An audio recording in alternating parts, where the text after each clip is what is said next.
পান্তুয়া, তাহলে রসগোল্লা। তাহলে রসগোল্লা, মালপোয়া আলাদা হয়। তবে আমি সানা বলার আগে আমি একটা কথা বলতে পারি, আমি আগে একটা টেস্ট করে নিয়েছি, দারুণ খেতে, জাস্ট অসাধারণ। একবার বাড়িতে বানিয়ে দেখবেন। আমি তো জানি না কিভাবে প্রসেস হয়েছে, আমি একটু জমিনের দিকে গেছিলাম আর কি। সেটা বলে বোঝাচ্ছে যে আমি জমি কিনেছিলাম। হ্যাঁ, একটু চাষি হয়ে গেছে এখন। নমস্কার বন্ধুরা, সানার কিচেনে আপনাদের সবাইকে স্বাগত। এখন বৃষ্টির সিজন আর তাল তো পেকেই গেছে। তাল দিয়েই আজকে আপনাদের একটা অসাধারণ মিষ্টি তৈরি করে দেখাবো। চলুন তাহলে শুরু করা যাক। এই তালের মিষ্টিটা খেতে কিন্তু দারুণ লাগে আর বানানো খুবই সহজ। অল্প উপকরণ দিয়ে, বাড়িতে থাকা উপকরণ দিয়ে তৈরি করতে পারবেন আপনারা এই রেসিপিটা। চলুন তাহলে শুরু করি। প্রথমে তালটাকে খুব ভালো করে ছাড়িয়ে নিয়ে তালের যে শাঁসটা সেটাকে বের করে নিতে হবে। বলে ফেলো গো। এই তুমি তালের গন্ধ পেয়েছো নাকি গো? হ্যাঁ, তাল এমন একটা জিনিস, এর গন্ধ লুকিয়ে রাখা যায় না। বোঝা যাচ্ছে তুমি তালের গন্ধ পেয়েই দৌড়ে দিয়েছ।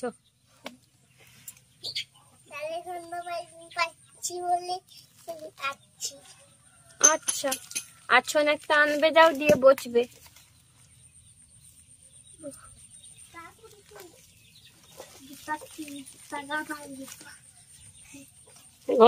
ঘরে আছে, আসুন।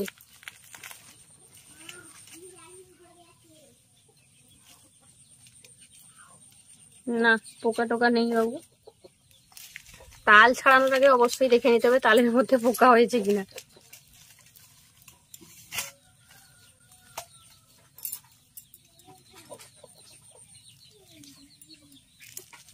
তালের খোসাটাকে ছাড়িয়ে নিয়েছি, দিয়ে একটা তালের বীজ একটা পাত্রের মধ্যে নিয়ে নিয়েছি আর তার মধ্যে সামান্য একটু জল দিয়েছি। দিয়ে এটাকে খুব ভালো করে চটকে এর শাঁসটাকে বের করে নিচ্ছি। তালের শাঁস কিন্তু অনেকভাবে বের করা হয়, আমি পরে আপনাদের আরো কিভাবে তালের শাঁস বের করা হয় অন্য কোনো ভিডিওতে দেখাবো। আমি এইভাবে আজকে চটকে এটাকে বের করে নিচ্ছি। দেখুন কি সুন্দরভাবে তালের শাঁসটা বেরিয়ে আসছে। বলো বলো, তুমি এলে মাছিগুলাকেও কি সঙ্গে করে নিয়ে এলে? তালের শাঁসটাকে বের করে নিয়েছি। এবার খুব ভালোভাবে এটাকে এইভাবে একটা ছাঁকনির ওপরে এইভাবে চালিয়ে দিচ্ছি, যাতে তালের যে সুতো সুতো অংশগুলো থাকে সেগুলো না যায়। খাওয়ার সময় সেগুলো মুখে পড়লে ভালো লাগবে না, তাই অবশ্যই এইভাবে ছেঁকে দেবেন।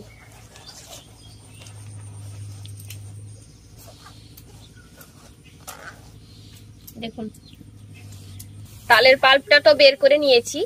এবার এই মিষ্টির জন্য চিনির সিরা বা চিনির চাশনি লাগবে। তার জন্য আমি প্রথমেই কড়াইতে জল দিয়ে দিয়েছি, জল ফুটতে শুরু করে দিয়েছে। এবার এর মধ্যে আমি দিয়ে দেব চিনি।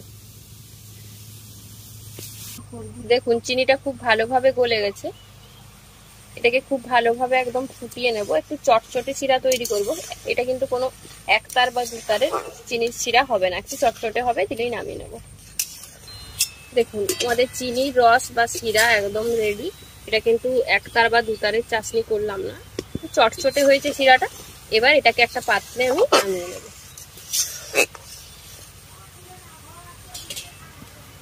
চিনির শিরাটা নামিয়ে নিয়েছি। এবার এর মধ্যেই আমি তালের শাঁস বা তালের পাল্পটা দিয়ে দেবো।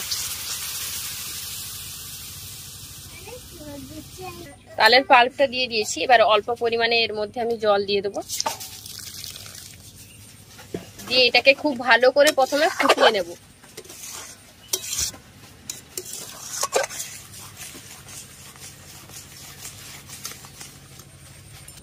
দেখুন কিভাবে তালের পাল্পটা গপ গপ করে ফুটে উঠেছে। এবার এর মধ্যে আমি দেব সুজি। সুজিটাকে খুব ভালো করে প্রথমে মিশিয়ে নেব। তারপর আমি এর মধ্যে দিয়ে দেব ময়দা। যতটা পরিমাণে ময়দা দেব তার অর্ধেক পরিমাণে সুজি ব্যবহার করেছি। এবার খুব ভালোভাবে এটাকে মিশিয়ে নিতে হবে আর আঁচটা একদম কমিয়ে দিতে হবে, যাতে এটা খুব ভালোভাবে মেশানো যায়।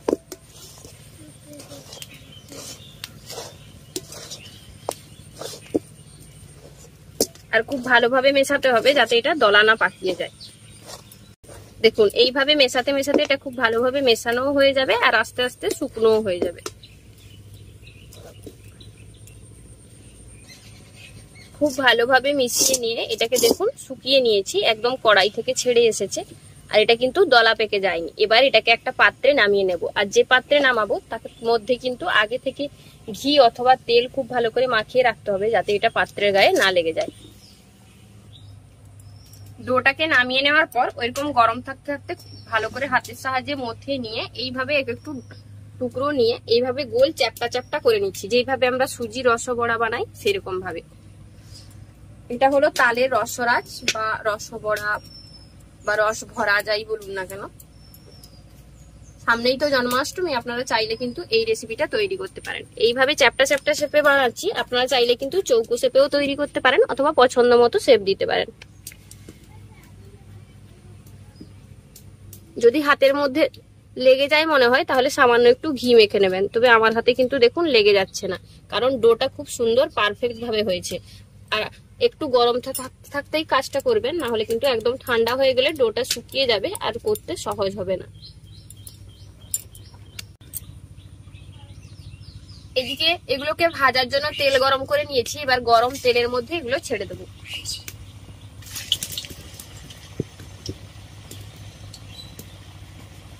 প্রথমে অল্প পরিমাণে দিচ্ছি, দুই দিক উল্টে পাল্টে লাল করে ভেজে নেব। আর মিডিয়াম আঁচে ভাজতে হবে, না হলে কিন্তু এটা খুব ভালোভাবে ভাজা হবে না। তবে সমস্ত কিছু খুব ভালোভাবেই সেদ্ধ আছে। দেখুন, দেখে বুঝতে পারবেন এটা তাল দিয়ে তৈরি হয়েছে। এইভাবে আপনারা কিন্তু তাল দিয়ে একবার এই মিষ্টিটা তৈরি করে দেখবেন, খেতে অপূর্ব স্বাদের হয় আর বানানো তো খুবই সহজ। আর বানালে কিন্তু অবশ্যই আমাকে কমেন্ট করে জানাবেন কেমন হয়েছিল। দেখুন, একটা আরেকটার গায়ে কিন্তু লেগেও যাচ্ছে না। খুব সুন্দরভাবে প্রথম ব্যাচের মিষ্টিগুলোকে আমরা ভেজে নিলাম। এবার এগুলোকে এইভাবে তুলে নিয়ে চিনির যে শিরা বা চিনির যে রস বা চিনির চাশনিটা যে তৈরি করে রেখেছিলাম তার মধ্যে ফেলে দেবো।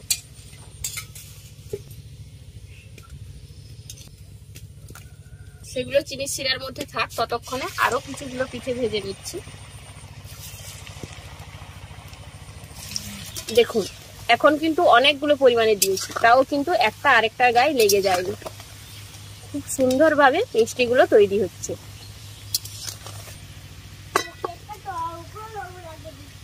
লোভ লাগছে? দাঁড়াও, চিনি রসটা ঢুকুক, দিলে তো খাবে। আর একটু অপেক্ষা করো। আচ্ছা হোক, একটা আমি ছেঁকে রাখছি, কিন্তু ওটা মিষ্টি লাগবে না জানো কার্তিক, এটা তো মিষ্টি দেওয়া নেই। চিনি রসে পড়লে তবে তো টেস্ট লাগবে।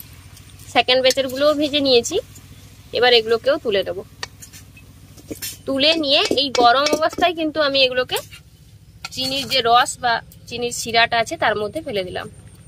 একইভাবে সমস্তগুলোকে ভেজে নেব। তৈরি হয়ে গেছে আমাদের তালের রসবড়া বা রস ভরা বা রসরাজ যাই বলুন না। তালের রসগোল্লা। রসগোল্লা গোল হয়, এটা একটু চ্যাপ্টা হয়েছে। আরে হ্যাঁ, পান্তুয়া। তালের রসগোল্লা। তালের রসগোল্লা, মালপুয়া আলাদা হয়। তবে আমি সানা বলার আগে আমি একটা কথা বলতে পারি, আমি আগে একটা টেস্ট করে নিয়েছি, দারুণ খেতে, জাস্ট অসাধারণ। একবার বাড়িতে বানিয়ে দেখবেন। আমি তো জানি না কিভাবে প্রসেস হয়েছে, আমি একটু জমিনের দিকে গেছিলাম আর কি। সেটা বলে বোঝাচ্ছে যে আমি জমি কিনেছিলাম। আমি একটু চাষি হয়ে গেছি এখন। আগে কি ছিলে? দারুণ লাগছে খেতে। আমি একটা ট্রাই করেছিলাম, আপনারাও অবশ্যই বাড়িতে ট্রাই করবেন, খুব সুন্দর খেতে। মানে এবার তুমি বলো। এই সময় যদি বাড়িতে কোনো আত্মীয় আসে, এই পিঠেটা বা এই মিষ্টিটা, পিঠে নয় এটা আসলে মিষ্টি, যেহেতু ময়দা আর ব্যবহার করা হয়েছে, এই মিষ্টিটা যদি বানিয়ে দেওয়া হয়, প্রথমে বুঝতে পারবেন না যে তালের এটা, তারপর টেস্ট করার পরে বুঝবেন, কারণ তালের স্বাদ আছে। তবে আপনারা যদি অন্য ফ্লেভারও চান তাহলে চিনির শিরাটা যে তৈরি করেছিলাম বা রসটা, তার মধ্যে কিন্তু এলাচ দিতে পারেন। কিন্তু আমি তালের যে একটা আলাদা ফ্লেভার সেটা কিন্তু ভরপুর চাইছিলাম, তার জন্য কোনো এলাচ ব্যবহার করিনি। আর জাস্ট ফাটাফাটি হয় এটা খেতে, অসম্ভব মজাদার আর বানানো খুব সহজ। আর উপকরণও সামান্য কিছু লাগে, ময়দা, চিনি, তেল, জাস্ট এগুলোই, তেমন কিছু উপকরণ নয়। সুজি, যেগুলো আমাদের বাড়িতে প্রায়শই থাকে। আমাদের আজকের এই রসবড়া বা রসরাজ বা রসভরা যাই বলুন না কেন, এই যে তালের রেসিপিটা আপনাদের কেমন লাগলো অবশ্যই কমেন্ট করে জানাবেন। ভালো লাগলে বরাবরের মতো ভিডিওটিতে একটু লাইক করে আপনার বন্ধু বান্ধব আর ফ্যামিলির সঙ্গে ভিডিওটা শেয়ার করবেন। সেই সাথে যদি চ্যানেল নতুন বন্ধু হয়ে থাকেন তাহলে অবশ্যই চ্যানেলটি সাবস্ক্রাইব করে নেবেন এবং ফেসবুক পেজে দেখলে ফেসবুক পেজটি ফলো করে নেবেন। আর আপনারা তালের কি কি রেসিপি দেখতে চান সেটাও কমেন্ট বক্সে কমেন্ট করে জানাবেন, আমি চেষ্টা করবো আপনাদের সেই রেসিপিগুলো দেওয়ার। তবে অবশ্যই কিন্তু তালের আরো অনেক ইউনিক রেসিপি আপনাদের সঙ্গে শেয়ার করবো। আজ তবে এই পর্যন্তই, আবার দেখা হবে অন্য কোনো রেসিপি নিয়ে। ভালো থাকবেন, সুস্থ থাকবেন। আর সব শেষে একটা কেটে দেখাচ্ছি আপনাদের। দেখুন, আপনাদের একটা কেটে আমি দেখাচ্ছি। পুরো দেখতে আমরা যে সুজির যে বানাই না রসবড়া গুলো, না সুজি দিয়ে এরকম মিষ্টি করা যায়। দেখুন, এবার প্রথমেই আমি বানিয়েছি, কিন্তু যে অধীর আগ্রহে অপেক্ষা করছে, তবে ও কিন্তু আগেই শুকনো গুলো টেস্ট করে নিয়েছে, কারণ ও বলছিল বৌমনি আমি লোক সামলাতে পারছি, তাকে দেওয়া উচিত।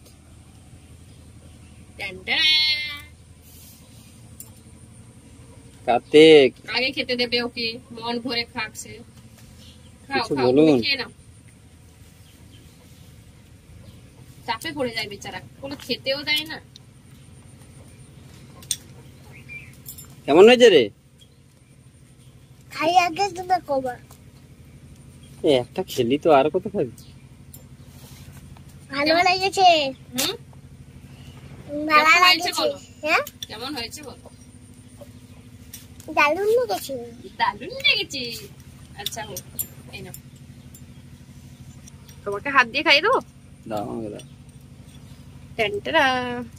উফ, মানে ক্যামেরার পেছনে যে ব্যক্তিটি আছে, উনি কিন্তু লাল রঙের বা কালো রঙের কোনো মিষ্টি খান না।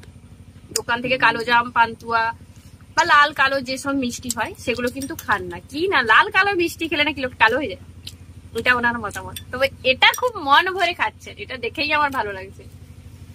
তাহলে জিনিসটা যদি সেরা হয়, সবাই কিন্তু মন ভরে খাবে। আপনারাও অবশ্যই, কিন্তু আমি গ্যারান্টি দিচ্ছি এটা ফাটাফাটি হবে। অবশ্যই একবার বাড়িতে তৈরি করবেন, আর ভালো লাগলে অবশ্যই কিন্তু আমার সঙ্গে কমেন্টে সেটা শেয়ার করবেন। আজকের মতো টাটা। টাটা করে দাও কার্তিক। টাটা।